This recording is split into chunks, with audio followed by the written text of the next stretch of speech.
दोपहर की धूप अब तीखी हो चली थी, लेकिन रस्तोगी फ्लोरिस्ट के अंदर का माहौल एकदम अलग था। ये शॉप आयरा के घर से लगा हुआ था। शॉप के अंदर गुलाब, चमेली और रजनीगंधा की मिली-जुली खुशबू ने एक अलग ही दुनिया बसा रखी थी। बाहर की गर्मी और शोर शराबे से दूर यहाँ सिर्फ ठंडक और सुकून था। आयरा बड़े ध्यान से एक टेबल पर झुकी हुई थी। उसके चारों तरफ गहरे लाल रंग के गुलाबों का ढेर लगा था। उनकी पंखुड़ियां मखमली थी और रंग इतना गहरा कि जैसे प्यार की सारी शिद्दत उनमें समा गई हो। तभी दुकान के पीछे वाले हिस्से से मिस्टर रस्तोगी बाहर आए। उनके चेहरे पर हमेशा रहने वाली सौम्य मुस्कान थी। उन्होंने आयरा को इतनी तल्लीनता से काम करते देखा तो पास आकर स्नेह से बोले, आरू बच्चा, ये ऑर्डर बहुत खास है। आज रेड रोजेस का एक बिग बुके तैयार करना है। उन्होंने एक गुलाब को हल्के हाथ से छूते हुए आगे कहा, शायद किसी को अपने प्यार का इजहार करना होगा। कस्टमर ने स्पेशली कहा है कि एक भी रोज खराब नहीं होना चाहिए।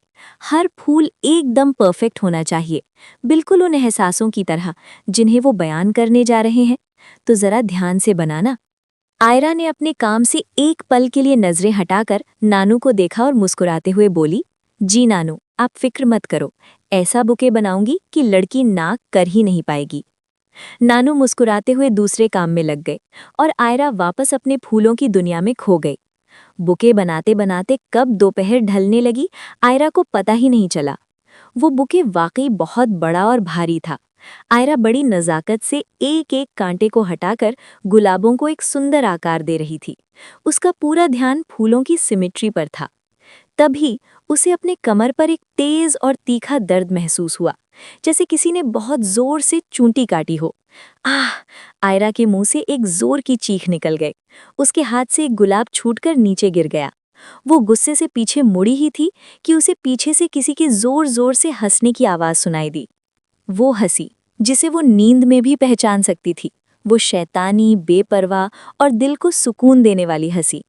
आयरा ने देखा, वी दुकान के काउंटर से टेक लगाए खड़ा था और पेट पकड़कर हंस रहा था। उसकी आंखों में शरारत नाच रही थी। आयरा ने अपने दांत पीसते हुए नकली गुस्से से उसे घूरा। कुत्ते, कमीने! वी ने अपनी हंसी को थोड़ा कंट्रोल करते हुए आंखों से आंसू पोंछते हुए कहा, मोटी, क्या चुड़ैल की तरह चीख रही है? पूरी मार्केट इकट्ठा करेगी क्या? मेरी तो कान के पर्दे हिल गए। आयरा के तन बदन में आग लग गई। वो तेजी से उसके पास गई और अपना भारी हाथ उसके कंधे पर जमा दिया। धड़ाम!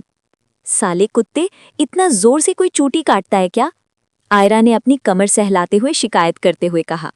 हाँ तो, मैं काटता हूँ, मेरा हक है। फिर उसका टोन थोड़ा बदला। शरारत की जगह एक शिकायत ने ले ली। वैसे तो आज कॉलेज क्यों नहीं आई? मैं पागलों की तरह कैंटीन में वेट कर रहा था। तुझे पता है ना, तेरे बिना टाइम पास नहीं होता मेरा। आयरा वापस बुके की तरफ मुड़ी और एक लाल रिबन उठाते हुए बोली, यार देख नहीं रहा, आज शॉप में बहुत ऑर्डर्स थे। और ये देख, इतना बड़ा स्पेशल ऑर्डर भी आया है। नानू अकेले इतना सब कैसे करते? वो थक जाते, इसलिए मैंने सोचा आज कॉलेज से बंक मार लूं और नानू की हेल्प कर दूं। वी धीरे धीरे चलते हुए आयरा के पास आया। उसने उस विशाल बुके को देखा जो लगभग तैयार हो चुका था। लाल गुलाबों का वो पहाड़ वाकई खूबसूरत लग रहा था। ओहो! वी ने सीटी बजाते हुए कहा, ये बुके किसके लिए है भाई, इतना बड़ा? आयरा ने रिबन को कसते हुए एक व्यंग्यात्मक मुस्कान के साथ कहा, होगा कोई पागल जो अपनी मैयत की तैयारी कर रहा है या फिर अपनी बर्बादी का जश्न मनाने जा रहा है। वी ने ये सुना तो उसकी भौएं तन गईं। उसने तुरंत आयरा के सर के छोटे बालों को खींचा। आह! वी छोड़ ना! आयरा बिलबिलाई। वी ने बाल नहीं छोड़े, बल्कि उसे हल्का सा हिलाते हुए बोला, मोटी, चुड़ैल, डायन, तुझे थोड़ी भी शर्म नहीं आती? एक बेचारा बंदा इतनी हिम्मत जुटाकर अपनी बंदी को प्रपोज करने जा रहा होगा, इतने प्यार से फूल ले जा रहा है और तू उसे मैयत और बर्बादी बोल रही है? थोड़ी तो रोमांटिक हो जा, पत्थर दिल औरत। आयरा ने उसका हाथ झटक दिया और अपनी खोपड़ी सहलाते हुए बोली, आह! दर्द हो रहा है गधे, और मैंने वही बोला जो सच है। आज फूल दे रहा है, कल रोएगा। मुझे क्या, मैं तो बस सच बोल रही हूँ। वी ने उसे एक नकली सख्त टीचर वाली नजर से देखा और डांटते हुए बोला, देख, जब तू कुछ अच्छा नहीं बोल सकती तो कम से कम अपना ये अपशकुनी मुंह बंद रखा कर। बेचारी की लव लाइफ शुरू होने से पहले ही पनौती लगा रही है। वी का वो ड्रामा और मासूम गुस्सा देखकर आयरा की हंसी छूट गई। वो हंसते हुए बोली, अच्छा बाबा, सॉरी, माफ करो मेरे प्रभु, अब नहीं बोलूंगी ऐसा कुछ। खुश? वी ने फिर से उसके गाल खींचे। ठीक है। आयरा ने मुंह बनाया, जल्लाद कहीं का, दिन भर बस मारता पीटता रहता है। वी ने अपनी कॉलर ठीक करते हुए गर्व से कहा, it's my nickname baby, और जल्लाद सिर्फ तेरे लिए हूँ। आयरा ने उसे एक लंबी नजर से देखा, वो वी जो देखने में इतना हैंडसम था कि कॉलेज की लड़कियां उस पर मरती थीं, लेकिन आयरा के सामने वो 5 साल का जिद्दी बच्चा बन जाता था। वैसे तू यहाँ क्यों आया है इस टाइम? अभी तो तेरे लेक्चर्स चल रहे होंगे ना? वी काउंटर के ऊपर बैठ गया और पैर झुलाते हुए बोला, अरे वो प्रोफेसर नहीं आया आज, और बाकी क्लास में मेरा मन नहीं लग रहा था। तेरे बिना सब बोरिंग था यार, तो मैं बस आ गया। फिर अचानक उसे कुछ याद आया, उसकी आंखों में चमक आ गई। अरे हाँ, मैं तो तुझे बताना ही भूल गया। इस संडे हम सब ने मूवी का प्लान बनाया है, और उसके बाद लॉन्ग ड्राइव और डिनर। सब जा रहे हैं, बहुत मजा आएगा। आयरा का हाथ रुक गया, उसके चेहरे की रौनक थोड़ी फीकी पड़ गई। उसने नजरें झुकाकर कहा, सॉरी यार वी, मैं नहीं आ सकती। वी तुरंत काउंटर से नीचे कूदा। क्या? क्यों नहीं आ सकती? आयरा ने एक बेबसी भरा मुंह बनाते हुए कहा, इस संडे मैं नानू और नानी के साथ चेन्नई जाने वाली हूँ। नानू के फ्रेंड के पोते की शादी है, वो लोग बहुत जिद कर रहे हैं। वी का चेहरा ऐसे लटक गया जैसे किसी बच्चे से उसकी फेवरेट चॉकलेट छीन ली गई हो। चेन्नई? यार, तो वहां जाकर क्या करेगी? बोर हो जाएगी उन बूढ़ों के बीच में। और यहाँ मेरा क्या होगा? मैं तो बोरियत से मर जाऊंगा। आयरा ने भी एक दुखी शक्ल बनाई। तुझे क्या लगता है, मुझे कोई शौक है जाने का? मुझे भी नहीं जाना, लेकिन नानू ले जा रहे हैं, मैं मना नहीं कर पाई। वी ने कुछ सेकंड सोचा, फिर उसकी आंखों में एक उम्मीद की किरण जागी। उसने एक दृढ़ निश्चय के साथ कहा, ठीक है, तो फिर मैं खुद नानू से बात करता हूँ, वो मेरी बात नहीं टालेंगे। इतना बोलकर वो तेजी से शॉप के पीछे वाले दरवाजे से घर के अंदर की तरफ बढ़ा। अरे वी, रुक तो! आयरा उसके पीछे भागी, क्योंकि सच तो ये था कि वो भी चेन्नई नहीं जाना चाहती थी। उसके दिल में एक छोटी सी उम्मीद जागी कि शायद वी नानू को मना ले। घर के अंदर ठंडक थी। डाइनिंग टेबल के पास ही ओपन किचन था, जहां मिस्टर रस्तोगी आराम से बैठकर शाम की सब्जी काट रहे थे। मिसेस रस्तोगी शायद अंदर कमरे में थी। वी ने अंदर घुसते ही अपनी सबसे प्यारी और मासूम मुस्कान चेहरे पर चिपका ली। हेलो नानू, कैसे हो आप? उसने उत्साह से कहा। मिस्टर रस्तोगी ने सर उठाकर वी को देखा। उसे देखते ही उनके चेहरे पर एक स्नेह भरी मुस्कान आ गई। अरे वी बेटा, आओ आओ, मैं ठीक हूँ, तुम कैसे हो? आज कॉलेज से जल्दी आ गए? वी ने सामने वाली कुर्सी खींची और उस पर बैठते हुए एक लंबी सांस ली। मैं तो ठीक था नानू, एकदम मस्त, लेकिन इस मोटी ने अभी अभी एक बैड न्यूज़ सुनाकर सारा मूड खराब कर दिया। उसने पीछे खड़ी आयरा की तरफ इशारा किया, जो अब तक वहां पहुंच चुकी थी। वी की आवाज़ सुनकर मिसेस रस्तोगी भी कमरे से बाहर आ गईं। अरे वी आया है, क्या हुआ बेटा, इसने ऐसा क्या कर दिया? वी ने नानी को देखा और बच्चों की तरह शिकायत करने लगा। नानी, देखिए ना, ये बोल रही है कि इस संडे ये आपके साथ चेन्नई जाने वाली है, जबकि हमारा इस संडे मूवी का प्लान था, फिर ट्रिप का प्लान था, सब कैंसिल हो जाएगा इसके बिना।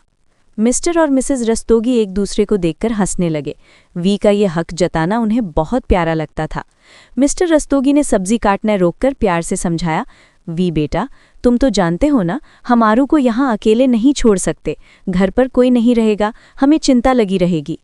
वी ने तुरंत अपनी कुर्सी आगे खिसकाई और अपनी ठोड़ी चिन को टेबल पर रखते हुए बहुत ही मासूमियत से रिक्वेस्ट की। तो क्या हुआ नानू, आप इसे मेरे घर छोड़ दो ना, वैसे भी मोटी मेरे साथ ही रहती है, आधे टाइम तो मेरे घर पर ही पड़ी रहती है। मेरी मॉम भी है वहाँ, हम इसका ध्यान रख लेंगे। प्लीज़ नानू, इसे मत ले जाओ ना। वी की ये मासूम दलील सुनकर मिसेस रस्तोगी का दिल बसीज गया, लेकिन मजबूरी थी।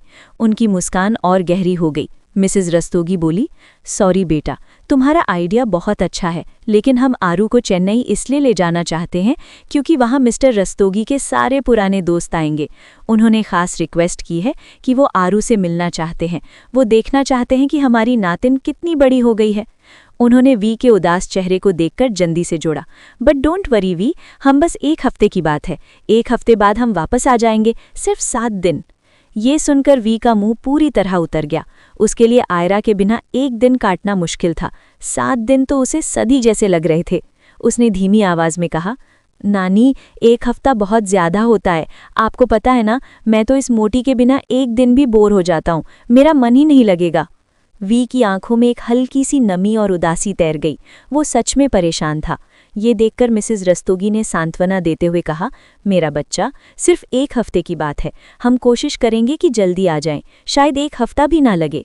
वी ने अब कोई बहस नहीं की। उसने चुपचाप सर हिलाया, लेकिन उसकी बॉडी लैंग्वेज बता रही थी कि वो बेहद मायूस है। आयरा, जो अब तक चुपचाप खड़ी ये सब देख रही थी, उससे वी का ये लटका हुआ चेहरा देखा नहीं गया। उसे अंदर ही अंदर बहुत बुरा लग रहा था कि उसकी वजह से वी इतना उदास है। उसने आगे बढ़कर वी का हाथ पकड़ा और उसे खींचते हुए बोली, चल, अब ज्यादा नौटंकी मत कर, रूम में चल। वो उसे अपने कमरे में ले गई। कमरे में आते ही आयरा ने वी को बेड पर बिठाया।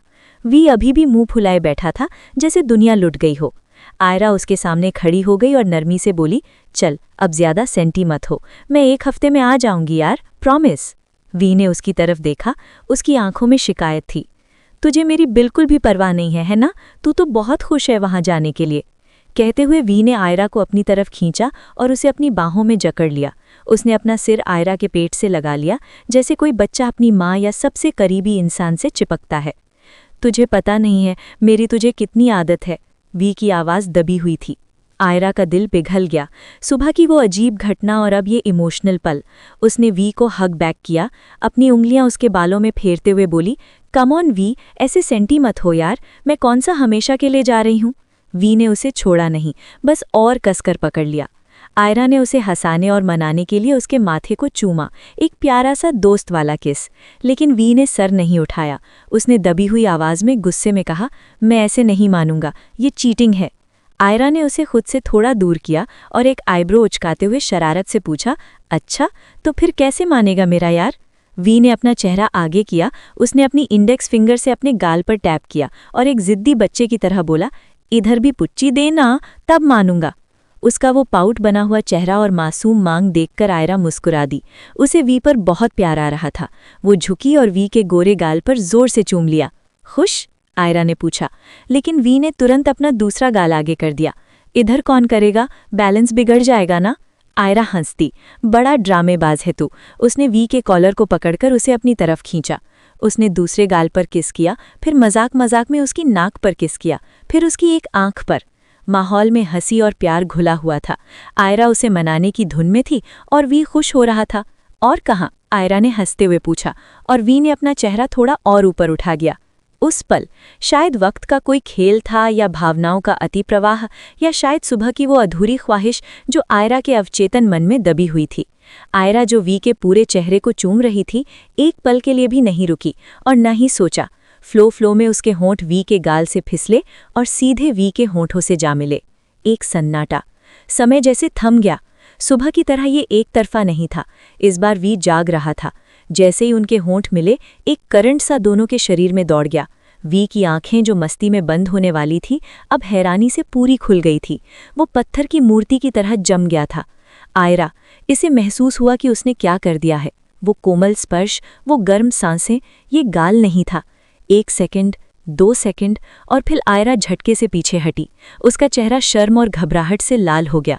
उसने तुरंत अपने दोनों हाथों से अपना मुंह ढक लिया। उसकी आंखें फटी की फटी रह गईं। सामने वी बैठा था, हैरान, स्तब्ध था। उसकी उंगलियां अभी भी उसके होठों को छूने की कोशिश कर रही थी, जैसे यकीन कर रहा हो कि अभी क्या हुआ है। वो पल अब मजाक का नहीं रहा था। वो ऑकवर्ड से भी कहीं आगे निकल चुका था। कमरे में सिर्फ उनकी धड़कनों की आवाज़ गूंज रही थी। आयरा के दिमाग में बस एक ही शोर था, हे भगवान, मैंने फिर से वही किया, लेकिन इस बार उसने जान लिया।